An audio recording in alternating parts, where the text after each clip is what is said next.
Salut tout le monde, j'espère que vous allez bien. Bon lundi, bon début de semaine.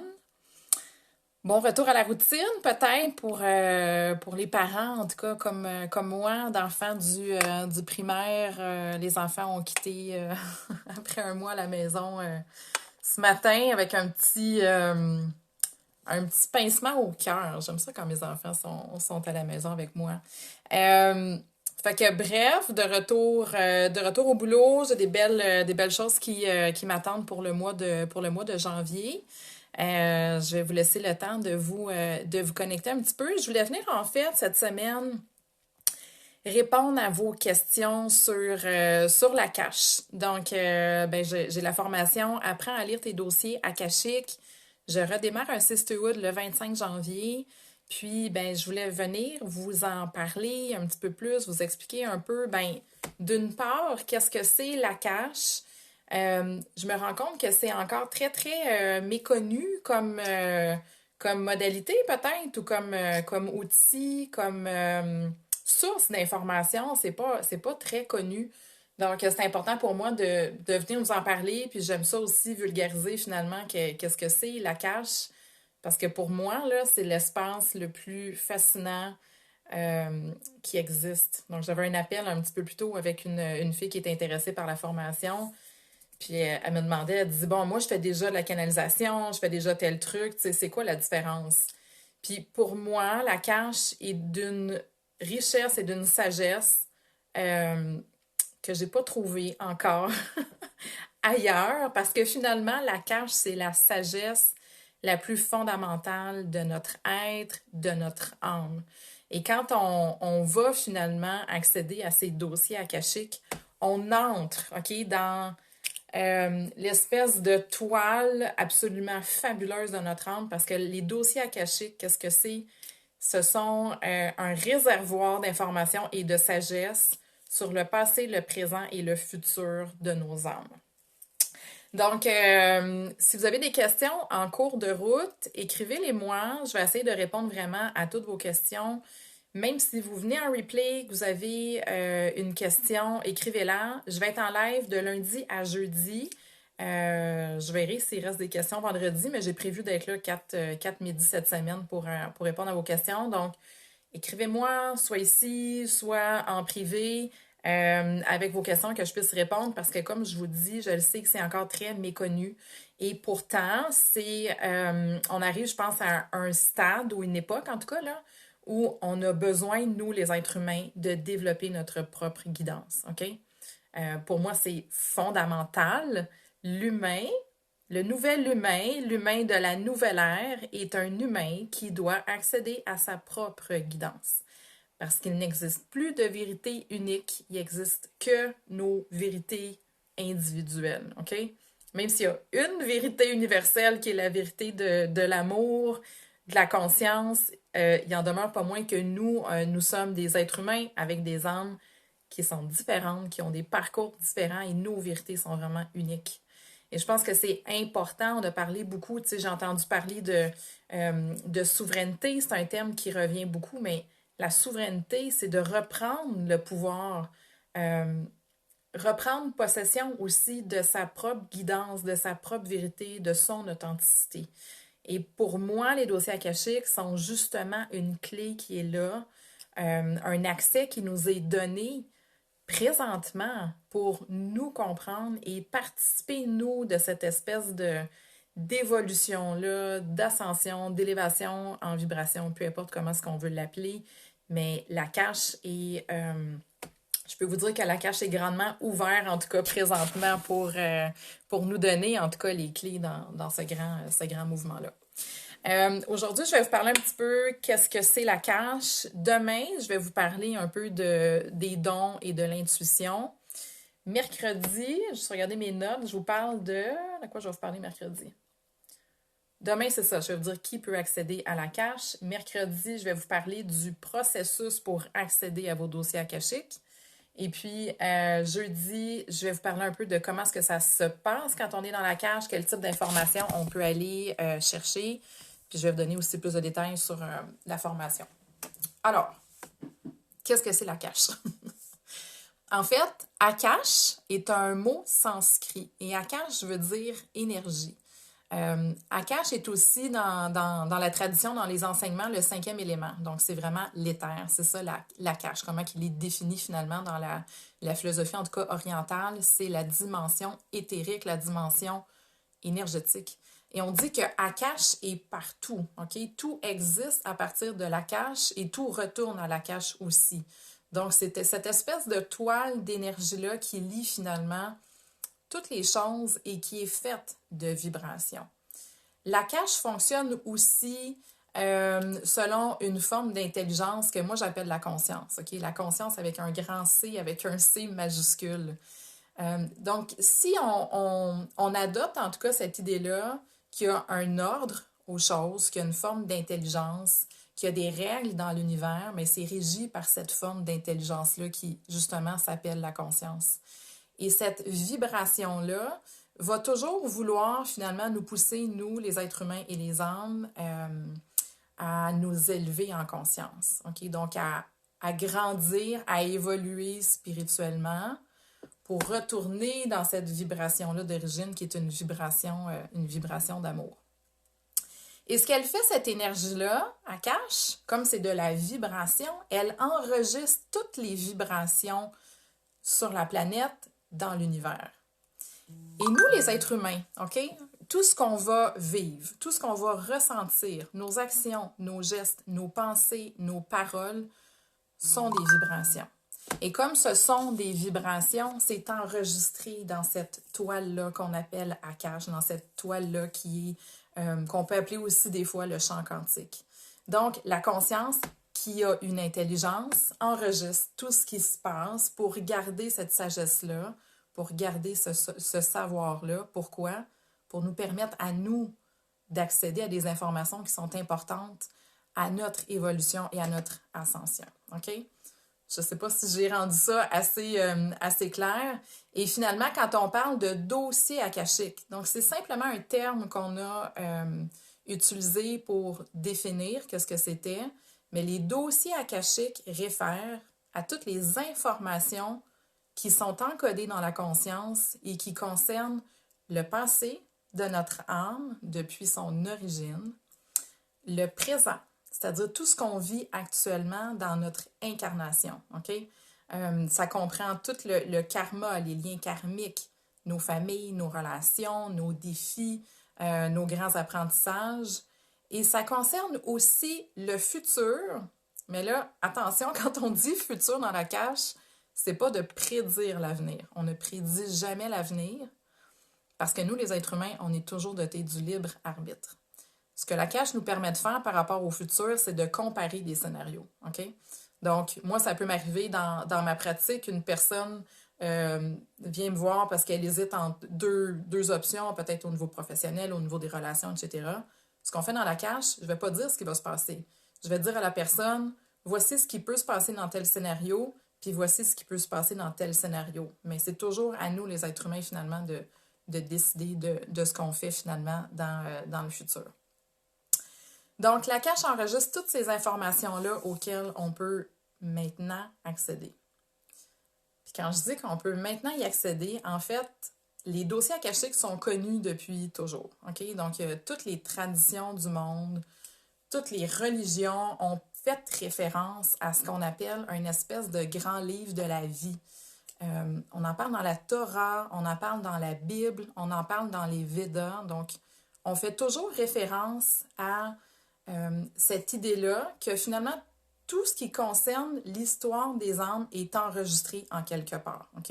Donc, c'est pas quelque chose New Age, c'est pas quelque chose qui a été inventé récemment, les dossiers akashiques. Ça a toujours été connu.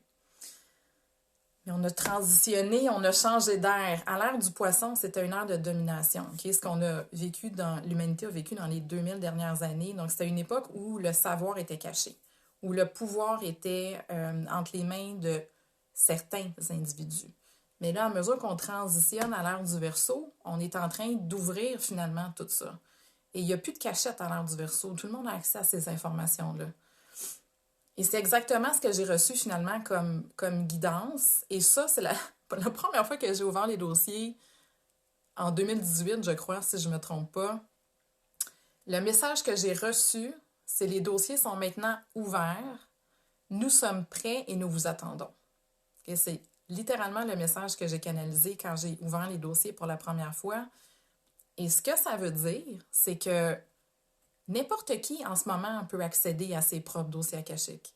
Donc, c'est une question que je reçois beaucoup. Est-ce que je peux le faire? J'ai pas de don, j'ai jamais travaillé dans l'énergie. Tout le monde peut le faire. Okay? Je vais y revenir un petit peu plus demain. On va en parler un peu plus en détail. Mais les dossiers sont accessibles maintenant à tout le monde. Puis il y a une raison super précise à ça. C'est qu'on est dans ce processus-là d'ascension. Et si on veut ascensionner, il faut que chaque individu s'élève en conscience. Et comment est-ce qu'on peut s'élever en conscience, finalement? C'est en comprenant qu'est-ce que notre âme est venue expérimenter, apprendre et contribuer. Comment est-ce que notre âme veut contribuer, finalement, sur Terre? J'ai parlé beaucoup de mission d'âme l'an dernier, parce que c'est ça qui m'a animé beaucoup, finalement, au niveau de ce que j'avais envie de vous partager. Mais quand les âmes se réincarnent, elles ont une mission. Et une mission a toujours pour but d'amener une élévation de conscience, un bien-être au niveau de l'humanité. OK? Et ça, aussi simple que ça puisse être, aussi banal que ça puisse être. On a tous des dons, on a tous une mission qui est plus ou moins précise. Hein? Une mission d'âme, c'est jamais une vocation très, très fixe. C'est assez souple pour moi, une mission d'âme. Mais l'âme revient pour apprendre des choses, pour expérimenter et pour contribuer. Et finalement, quand on accède à nos dossiers akashiques, on obtient de l'information sur tout ça. On obtient de l'information sur qu'est-ce que notre âme a voulu apprendre sur Terre. Et les leçons, ça, c'est souvent tout ce qui nous amène de la résistance, des souffrances, des défis dans notre vie. Ça, c'est toujours des leçons d'âme. C'est des choses qu'on va chercher dans la cache. J'ai dit ce qu'elle est venue apprendre, ce qu'elle est venue expérimenter, parce que l'âme vient aussi, je dirais, s'amuser à vivre l'incarnation humaine d'une manière très neutre. OK? Puis j'ai eu une question la semaine dernière d'une fille qui me demandait finalement, tu sais, même s'il y a une explication à tout, elle ne pouvait pas s'expliquer qu'on vive la souffrance. Elle dit, par exemple, si moi, il fallait que je perde mes enfants, je ne peux pas me résoudre à me dire qu'il y a une raison à perdre mes enfants. Mais ce qu'il faut comprendre, c'est que du point de vue des âmes, c'est toujours une expérience qui est neutre. La douleur appartient à l'être humain, pas à l'âme. Et ce que l'âme veut, finalement, c'est venir transcender cette souffrance-là qui nous met dans une dualité de bien, de mal, de noirceur, de lumière, pour toujours revenir avec plus de force, je dirais, vers la lumière. Parce que l'ascension, c'est ça. Hein? L'ascension planétaire, c'est de sortir de nos dualités. De ne plus être dans cette espèce de jeu-là, de souffrance, de bien-être, de lumière, de douleur, mais de choisir finalement toujours et encore plus la lumière dans nos vies. Et tout ce qu'on vit du point de vue humain qui nous apparaît comme une souffrance est toujours neutre du point de vue de l'âme. Donc, c'est le genre de choses qu'on peut aller comprendre finalement dans la cache. Nos défis, donc pourquoi est-ce qu'on revit, par exemple, des difficultés qui vont se présenter dans notre famille, dans nos relations, dans notre travail, des patterns aussi qui reviennent, des blocages qu'on peut, par exemple, ne pas s'expliquer. Donc, on peut aller comprendre qu'est-ce que l'âme cherche à comprendre, à apprendre, à expérimenter. On peut aller dans les dossiers akashiques pour comprendre ces choses-là. Et ce qu'on fait aussi dans la cage, c'est qu'on va comprendre la fameuse mission d'âme, mais en termes de contribution. Donc, qu'est-ce que mon âme veut faire sur Terre? Comment est-ce que moi, en tant qu'être humain, je peux être utile et contribuer et arrêter peut-être de me sentir vide de mon existence puis de sentir que ce que je fais peut-être roule à vide. Donc, quand on plonge dans la cage, on est capable de comprendre un petit peu notre potentiel.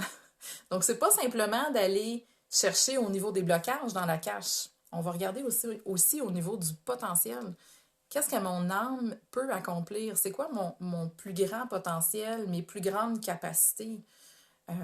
Et la cache sert beaucoup à ça. Donc, on peut aller beaucoup se relier aussi à nos forces, à notre sagesse intérieure pour venir le concrétiser dans notre vie courante. Donc, comme j'ai dit, les dossiers sont ouverts parce qu'on a besoin de comprendre ça en ce moment, les êtres humains. On est comme des chiens qui tournons autour de nos queues en ce moment en cherchant qu'est-ce qu'on est venu faire sur Terre, pourquoi est-ce qu'on vit certaines choses, comment est-ce qu'on peut contribuer, comment est-ce qu'on peut se défaire du karma, comment est-ce qu'on peut se libérer du poids de certaines expériences. Mais finalement, la cache nous permet de naviguer dans tous ces espaces-là, d'aller comprendre des choses, d'aller activer des choses. Donc, l'énergie est activée et disponible en ce moment pour que tous les êtres humains puissent y accéder vraiment sans exception. OK? Ça, j'en ai la plus profonde conviction. Et je vous dirais que pour moi, ça prend tout son sens finalement de vous donner ces outils-là cette année avec tout ce qu'on vit. Et c'est encore plus important pour moi, je pense, de vous enseigner à comment accéder à vos dossiers akashiques que de lire vos dossiers akashiques. OK? C'est comme si c'est un peu de dire, tu sais, de vous apprendre à vous passer de moi, de vous apprendre à vous passer d'autres personnes, de vous apprendre à vous passer de la guidance des autres. Parce que finalement, ce qui est le plus important, c'est d'activer notre propre guidance et notre propre puissance intérieure. Donc, je ne sais pas si je vais juste regarder dans mes notes. OK. Je vais répondre à une question que j'ai reçue qui est quelle est la différence entre la canalisation et les lectures akashiques? Donc, souvent, vous venez vers moi, vous me dites, ben écoute, moi, je fais du Reiki, je canalise des êtres de lumière, je fais de la communication quantique, etc., etc. La différence pour moi, peut-être c'est mon interprétation personnelle, vous me direz un peu comment ça résonne pour vous.